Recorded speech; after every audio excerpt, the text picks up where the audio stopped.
ആകാശവാണി. നമസ്കാരം. പ്രത്യേക വാർത്താ ബുള്ളറ്റിൻ വായിക്കുന്നത് സുധിൻ സൈനുദ്ദീൻ. കാർഷിക മേഖലയിലെ സുപ്രധാന പദ്ധതികളായ PM ധൻധാന്യ യോജനയ്ക്കും പയറുവർഗ സ്വാശ്രയ ദൌത്യത്തിനും പ്രധാനമന്ത്രി നരേന്ദ്രമോദി നാളെ ന്യൂഡൽഹിയിൽ തുടക്കം കുറിക്കും. കാർഷിക ഉൽപാദനക്ഷമത കുറഞ്ഞ 100 ജില്ലകളെ കണ്ടെത്തി കൃഷി വികസനം ഉറപ്പുവരുത്തുകയാണ് ധൻധാന്യ യോജനയിലൂടെ ലക്ഷ്യമിടുന്നത്. പയറുവർഗ്ഗങ്ങളുടെ ഉൽപാദനത്തിൽ സ്വയം പര്യാപ്തത കൈവരിക്കുകയാണ് സ്വാശ്രയ ദൌത്യത്തിലൂടെ ലക്ഷ്യമിടുന്നത്. പ്രധാനമന്ത്രി നരേന്ദ്രമോദിയുമായി മുഖ്യമന്ത്രി പിണറായി വിജയൻ ന്യൂഡൽഹിയിൽ കൂടിക്കാഴ്ച നടത്തി. കേരളം അഭിമുഖീകരിക്കുന്ന സാമ്പത്തിക പ്രശ്നങ്ങളും ഏറെക്കാലമായി ഉന്നയിക്കുന്ന സുപ്രധാന വിഷയങ്ങളിലും അടിയന്തര കേന്ദ്ര ഇടപെടൽ ആവശ്യപ്പെട്ടതായും മുഖ്യമന്ത്രി വാർത്താസമ്മേളനത്തിൽ പറഞ്ഞു. മുണ്ടക്കൈ ചൂരൽമല പുനരധിവാസത്തിനായി ദേശീയ ദുരിതാശ്വാസ നിധിയിൽ നിന്നും 2200 കോടി രൂപ അനുവദിക്കണമെന്ന ആവശ്യവും അദ്ദേഹം ആവർത്തിച്ചു. തൃശൂരിലെ കേരള പോലീസ് അക്കാദമിയിൽ പരിശീലനം പൂർത്തിയാക്കിയ 31 സി ബാച്ചിലെ 104 റിക്രൂട്ട് സബ് ഇൻസ്പെക്ടർമാരുടെ പാസിംഗ് ഔട്ട് പരേഡ് നാളെ രാവിലെ കേരള പോലീസ് അക്കാദമി പരേഡ് ഗ്രൌണ്ടിൽ നടക്കും. മുഖ്യമന്ത്രി പിണറായി വിജയൻ പരേഡിൽ അഭിവാദ്യം സ്വീകരിക്കും. ശബരിമലയിലെ സ്വർണ്ണപ്പാളിയിൽ നിന്നും 475 ഗ്രാമോളം സ്വർണം നഷ്ടമായെന്ന കണ്ടെത്തലിൽ അന്വേഷണത്തിന് നിർദ്ദേശം നൽകി കേരള ഹൈക്കോടതി. സംസ്ഥാന പോലീസ് മേധാവിയെ കേസിൽ കക്ഷി ചേർത്തു. പ്രത്യേക അന്വേഷണ സംഘം 2 ആഴ്ചയിലൊരിക്കൽ അന്വേഷണ പുരോഗതി കോടതിയെ അറിയിക്കണം. 6 ആഴ്ചയ്ക്കുള്ളിൽ അന്വേഷണ റിപ്പോർട്ട് സമർപ്പിക്കണമെന്നും ഹൈക്കോടതി നിർദ്ദേശിച്ചു. ശബരിമല സ്വർണ്ണപ്പാളി വിഷയത്തിൽ കുറ്റവാളികൾക്ക് ശിക്ഷ ഉറപ്പാക്കുമെന്ന് മുഖ്യമന്ത്രി പിണറായി വിജയൻ. ദേവസ്വം ബോർഡിന്റെ പരാതിയിൽ FIR രജിസ്റ്റർ ചെയ്ത് പ്രത്യേക അന്വേഷണ സംഘം ഇന്ന് തന്നെ അന്വേഷണം ആരംഭിക്കുമെന്ന് ദേവസ്വം മന്ത്രി VN വാസവൻ മാധ്യമങ്ങളോട് പറഞ്ഞു. ഹൈക്കോടതി വിധിയെ സ്വാഗതം ചെയ്യുന്നതായി ദേവസ്വം ബോർഡ് അറിയിച്ചു. വിധി ആശ്വാസകരമാണെന്ന് പ്രതിപക്ഷ നേതാവ് VD സതീശൻ പറഞ്ഞു. ഇതുമായി ബന്ധപ്പെട്ട കേസുകൾ CBIക്ക് കൈമാറണമെന്ന് BJP നേതാവ് PK കൃഷ്ണദാസ് ആവശ്യപ്പെട്ടു. മുനമ്പം ഭൂമി വിഷയത്തിൽ നിർണായക നിരീക്ഷണവുമായി ഹൈക്കോടതി. മുനമ്പത്തേത് വഖഫ് ഭൂമിയല്ലെന്ന് ഹൈക്കോടതി ഡിവിഷൻ ബെഞ്ച് നിരീക്ഷിച്ചു. മുനമ്പം വിഷയം പരിശോധിക്കാൻ പ്രത്യേക കമ്മീഷനെ നിയോഗിച്ച സംസ്ഥാന സർക്കാർ നടപടി റദ്ദാക്കിയ ഹൈക്കോടതി സിംഗിൾ ബെഞ്ച് ഉത്തരവ് ഡിവിഷൻ ബെഞ്ച് റദ്ദാക്കി.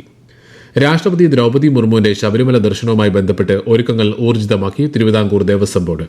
രാഷ്ട്രപതിയുടെ ദർശനത്തിനും വിശ്രമത്തിനുമുള്ള ക്രമീകരണങ്ങളാണ് ഒരുങ്ങുന്നത്. ഈ മാസം 22-നാണ് രാഷ്ട്രപതിയുടെ ശബരിമല ദർശനം.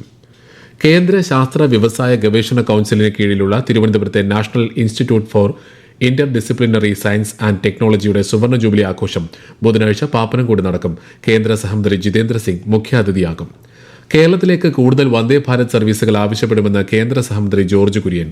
മെമു സർവീസുകൾ വർദ്ധിപ്പിക്കുന്നതിനൊപ്പം അധിക ബോഗികൾ അനുവദിക്കുമെന്നും അദ്ദേഹം കോഴിക്കോട് പറഞ്ഞു. പോളിയോ നിർമ്മാർജ്ജനം ലക്ഷ്യമിട്ടുള്ള പൾസ് പോളിയോ പ്രതിരോധ യജ്ഞം സംസ്ഥാനത്ത് മറ്റന്നാൾ നടക്കും. 5 വയസ്സ് വരെയുള്ള എല്ലാ കുഞ്ഞുങ്ങൾക്കും പോളിയോ നൽകി യജ്ഞത്തിൽ പങ്കാളികളാകണമെന്ന് ആരോഗ്യമന്ത്രി വീണ ജോർജ് അഭ്യർത്ഥിച്ചു.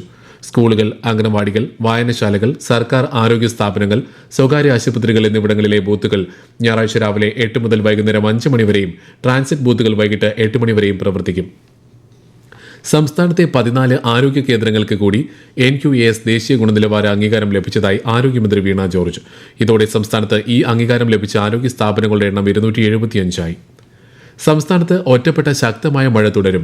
പത്തനംതിട്ട, ഇടുക്കി, പാലക്കാട്, മലപ്പുറം, വയനാട് ജില്ലകളിൽ നാളെയും മറ്റന്നാളും മഞ്ഞ ജാഗ്രത പ്രഖ്യാപിച്ചു. രഞ്ജി ട്രോഫിക്കുള്ള കേരള ടീമിനെ പ്രഖ്യാപിച്ചു. മുഹമ്മദ് അസറുദ്ദീൻ 15-അംഗ ടീമിനെ നയിക്കും. സഞ്ജു സാംസൺ ടീമിൽ ഇടം നേടിയിട്ടുണ്ട്.